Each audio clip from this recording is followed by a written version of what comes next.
morning class. Today I will teach you circular motion. In this chapter we will give the both part of circular motion, kinematics as well as dynamics. It is most important topic, you can say, because in circular motion Ohm's law is failed.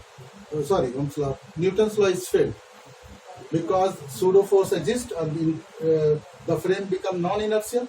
So Ohm's law cannot be valid in this frame.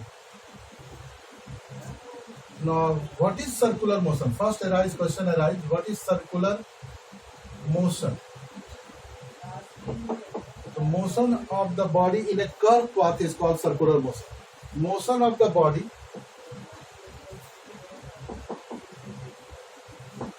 in a curved path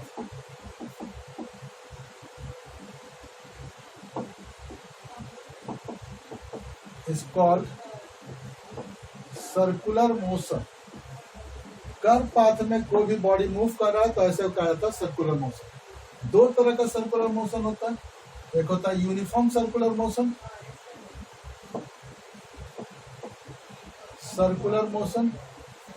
और दूसरा non uniform circular motion.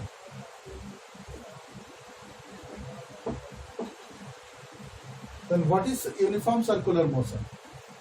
If the body is moving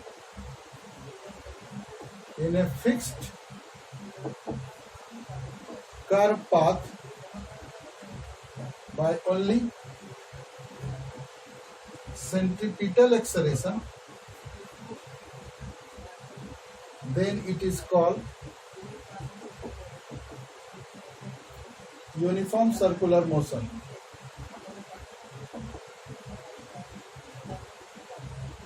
fix path में अगर घूम रहा हो तो. और non uniform if the body is moving in A curve path of variable radius. Curve path of variable radius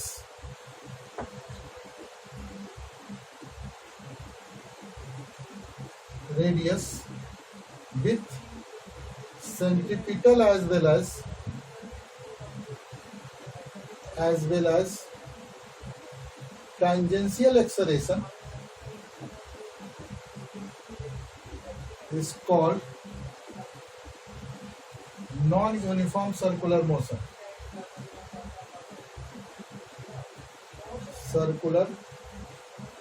non-uniform circular motion होता है.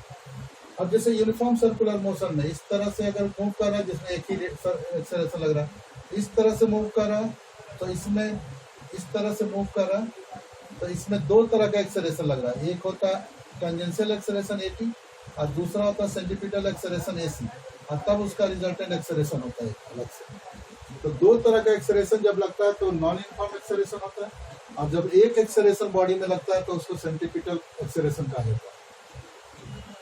पूछता है कोई क्वेश्चन कि if the body is moving in a uniform speed do you think but having acceleration is it possible, तो बोलेंगे yes it is possible.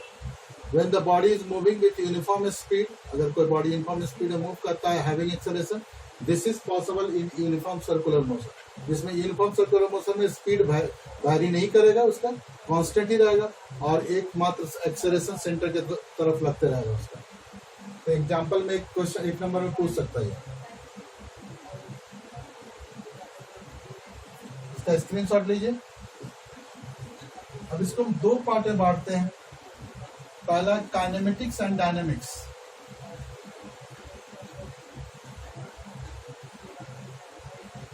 Kinematics of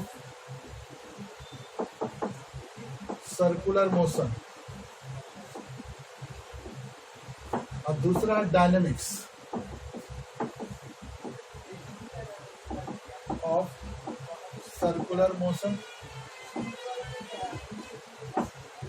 तो kinematics of circular motion बताने के लिए सबसे पहले हम बताएंगे काइनेमेटिक्स ऑफ सर्कुलर मोशन का सबसे पहला टॉपिक होगा angular displacement.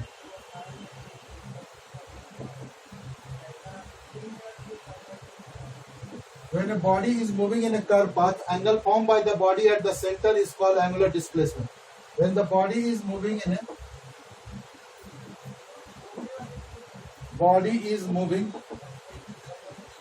in a curved path,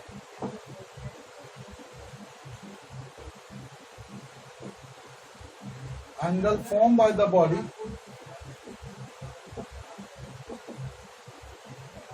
at the center is called angular displacement. It is denoted by theta.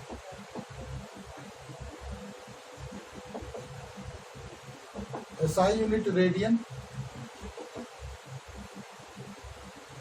It is vector as well as scalar quantity. ये vector as well as scalar quantity है. For a small angle like 0 to 20 degree, del theta x plus del theta y is equal to del theta y plus del theta x. For large angle more than 20 degree, theta x plus theta y is not equal to theta y plus theta x. They determine the different position.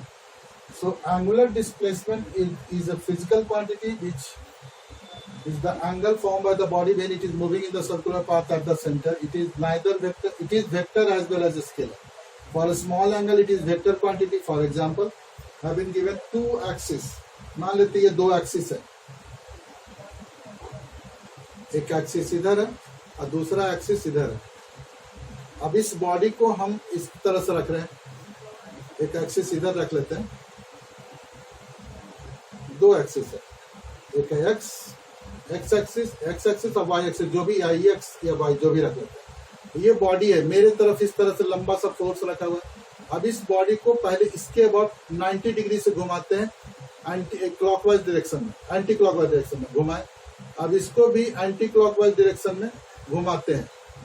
तो इस तरह से घूमेगा ना, इसके about, पहले इसके about ऐसे घुमाए और फिर इसके अबाउट ऐसे घुमाए. तो ये मेरा इस तरह से पोजीशन आया, अब मेरी तरफ ऐसा पोजीशन आया, इस तरफ बड़ा वाला फेस इस तरफ आया. अब हम इसके ठीक विपरीत पहले इसके अबाउट ऐसे घुमाते हैं, ऐसे घुमाए 90 से, और इसके अबाउट घुमाते हैं.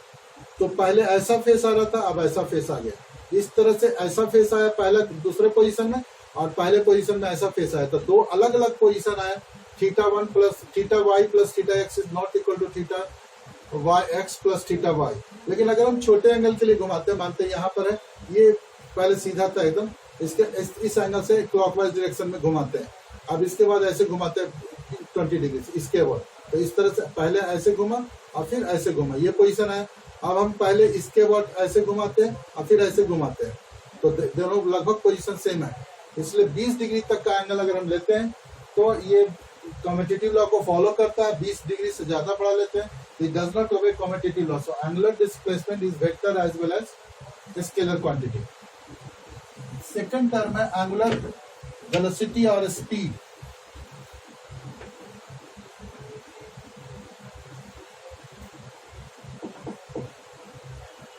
angular velocity, angular speed, time rate of change of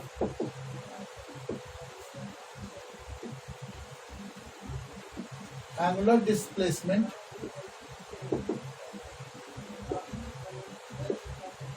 is called angular velocity. It is denoted by omega. SI unit radian per second. It is vector quantity and its direction is determined by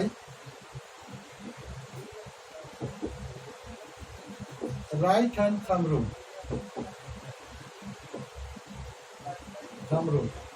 If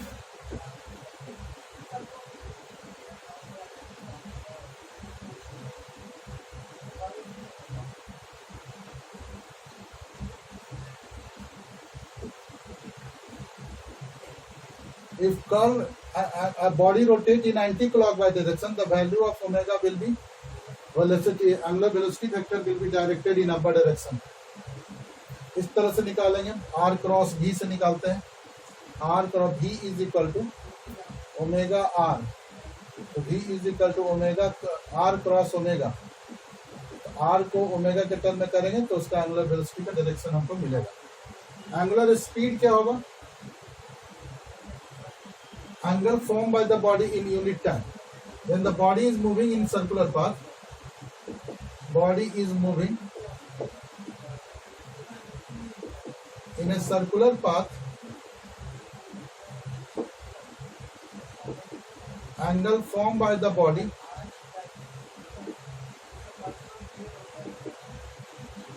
at the center is called angular speed. It is denoted by omega. Omega बराबर theta by T, और omega is equal to D theta by D T. It is vector, it is scalar quantity. Screenshot लीजिए। तीसरा इसका term है angular acceleration.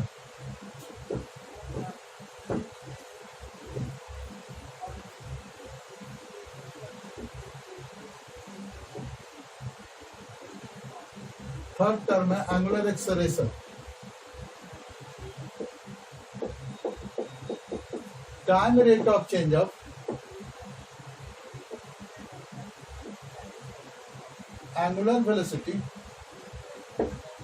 angular velocity is called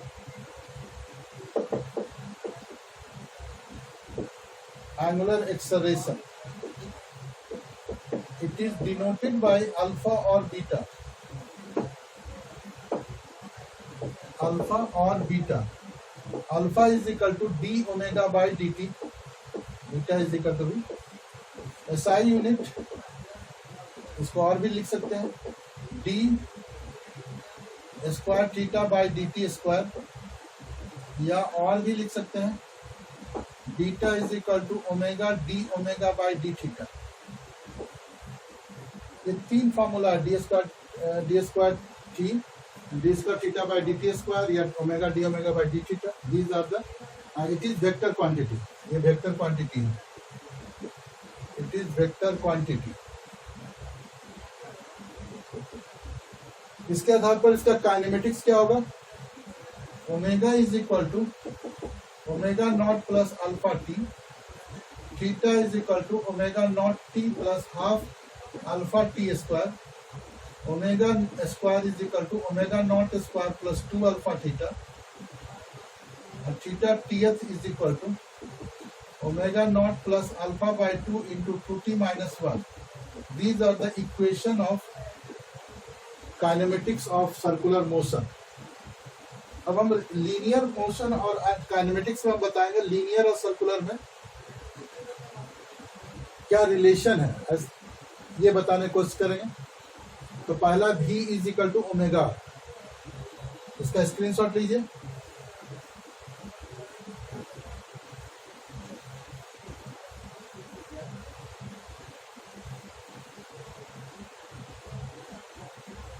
relation between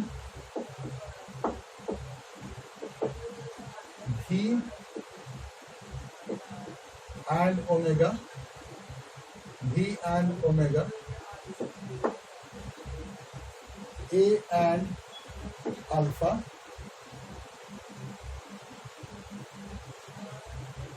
A and alpha, दो के बीच में relation निकालने की कोशिश करें। ये दोनों इंपॉर्टेंट है। कभी कभी टू डिटरमाइन सेंटीपिटल एक्सेलरेशन, ऐसा भी कर सकता है, टेंजेंशियल एक्सेलरेशन डिटरमाइन करने दे सकते हैं। पहले हम वी और ओमेगा के बीच रिलेशन निकालते हैं। तो consider there be body moving in a circular path of radius R in such a way its centre lies at the origin. इस तरह से लिखते जाते हैं, consider there be a body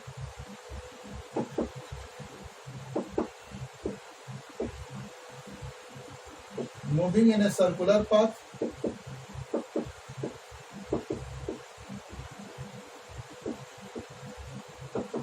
of radius r, circular path में move कर रहा है जिसका रेडियस r है.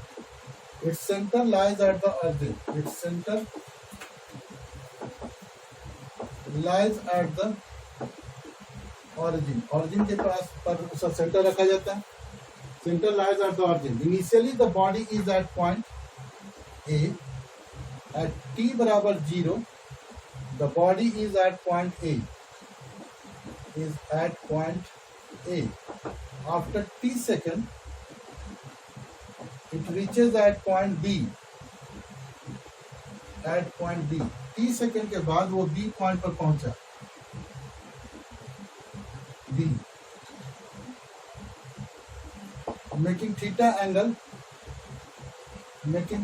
angle at the center. Let at point B there are two types of unit vector. दो तरह के यूनिट वेक्टर है. पहला AR ER radial unit vector.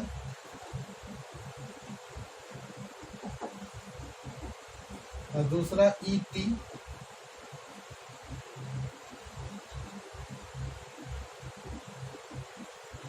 Tangential unit vector.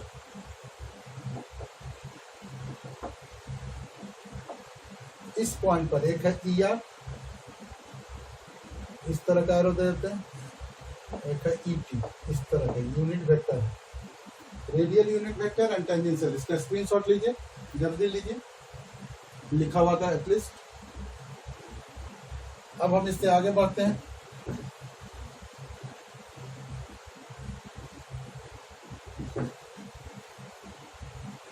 अगर ये थीटा एंगल है तो करस्पॉन्डिंग एंगल ये भी थीटा होगा. एरो इस तरह का दिए हैं ER का, ये थीटा होगा. इसका दो कंपोनेंट होगा. एक होगा ER unit vector cos theta और एक इधर की ओर होगा ER unit vector sine theta. Arrow इस तरह का, इस तरह एरो का दो कंपोनेंट. और एक है ET.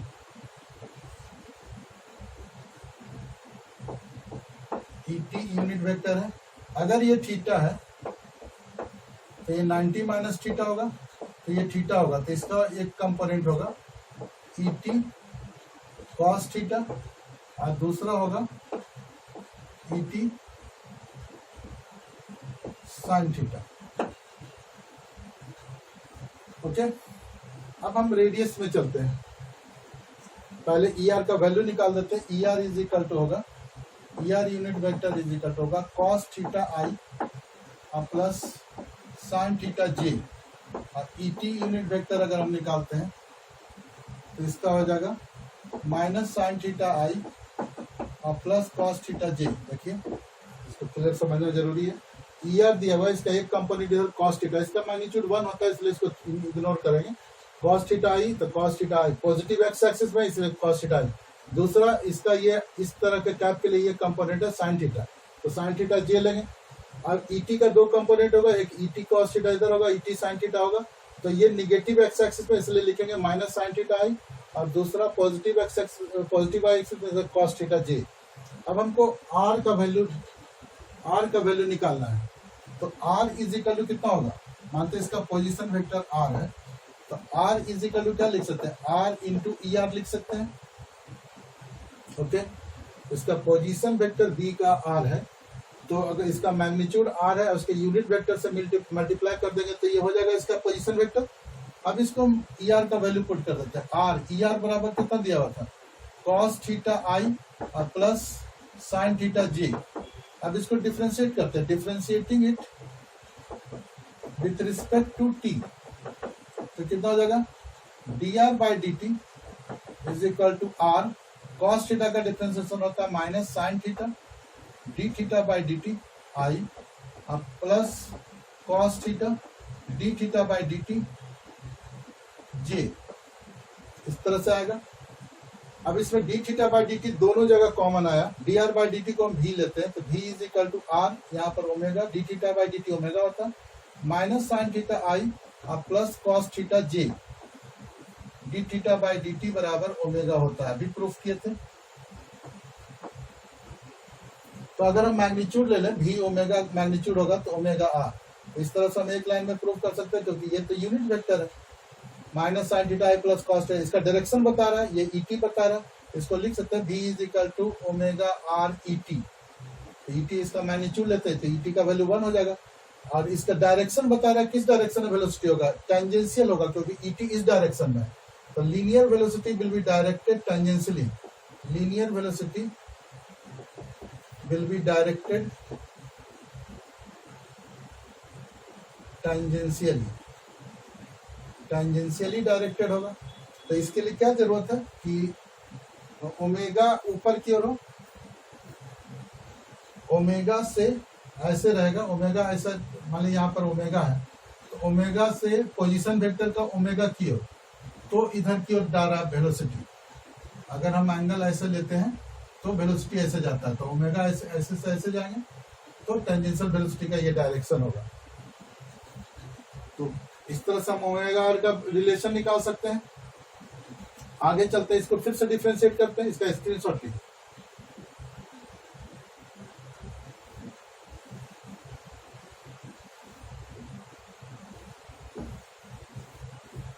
v is equal to क्या निकला, v is equal to omega r minus sine theta I plus cos theta j, यही निकला है।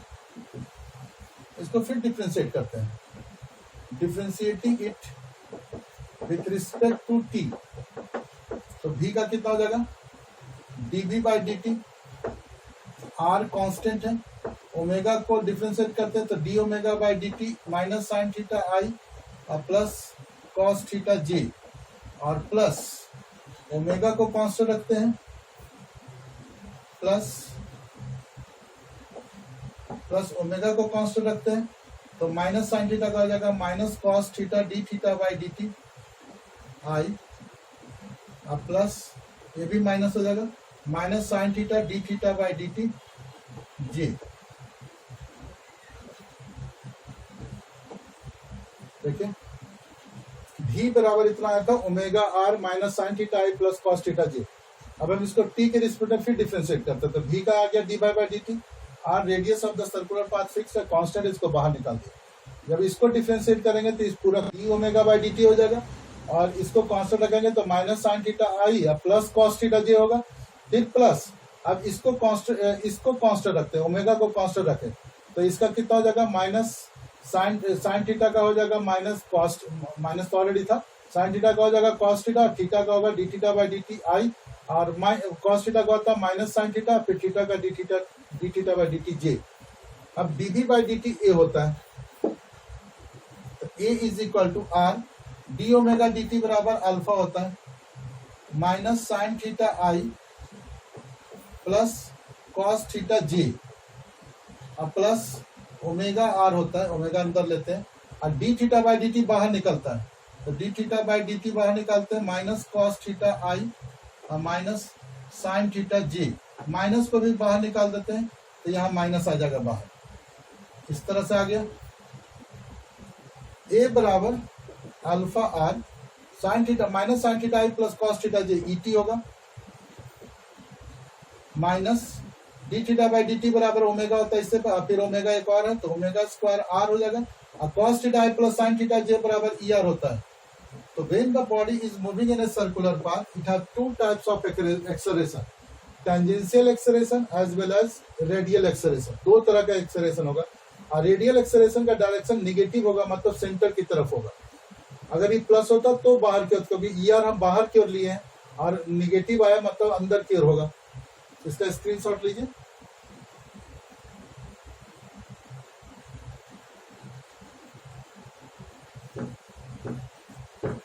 Hence we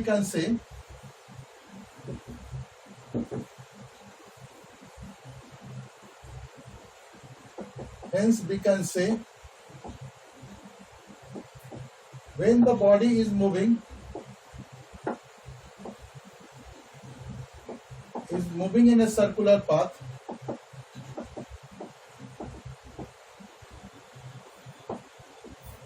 It has two types of acceleration. दो तरह का एक्सेलरेशन होता है. पहला centripetal acceleration, radially inward.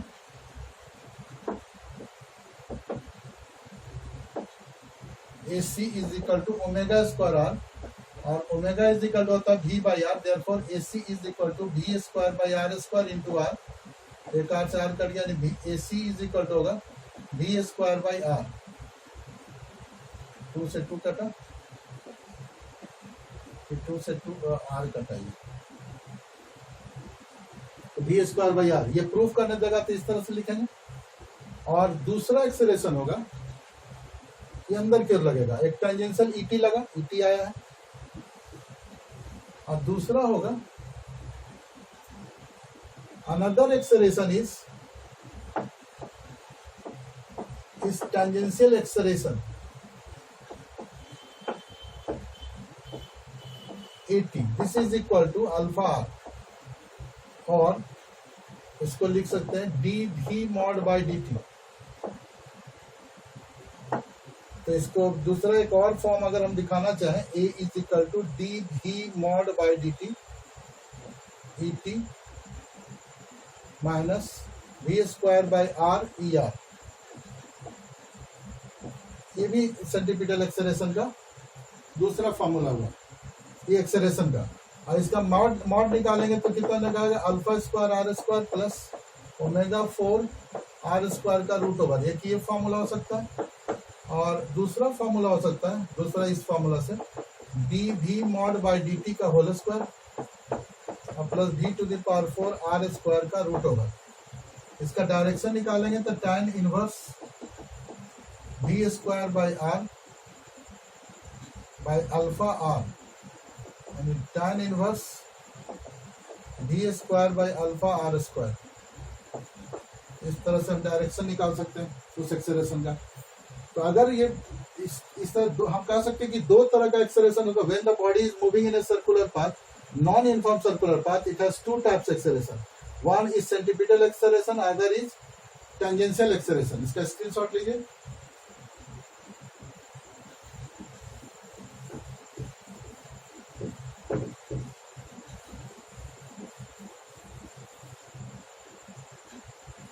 Hence we can say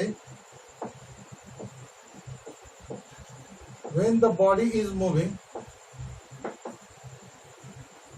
in a circular path,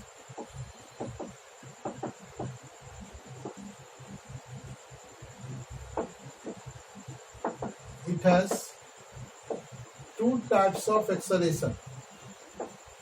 दो तरह का एक्सेलरेशन होता है. पहला होता है centripetal acceleration. When the body is moving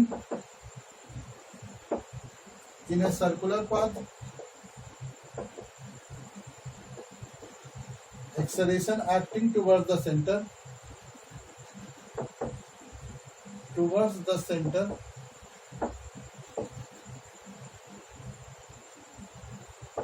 is called